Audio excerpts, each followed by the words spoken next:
সোনা গৌ একটা অর্থ, সোনার গৌ।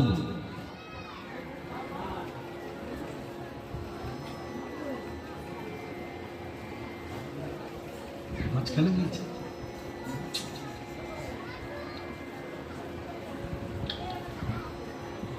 তিলক সেবা মধ্যস্থলে বিষ্ণু মন্দিরে দাগ পড়ে গেলে শাস্ত্র তাকে বলে শুকর বিষ্ঠা।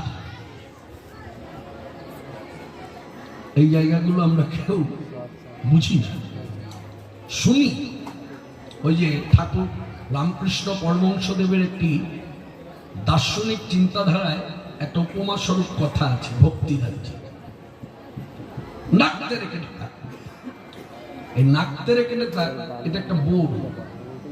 এই যে আমার সঙ্গে শিখল বাদক দুজনেই আছে, তা দুজনাকে যদি বলি যে নাকতে রেখে থাক,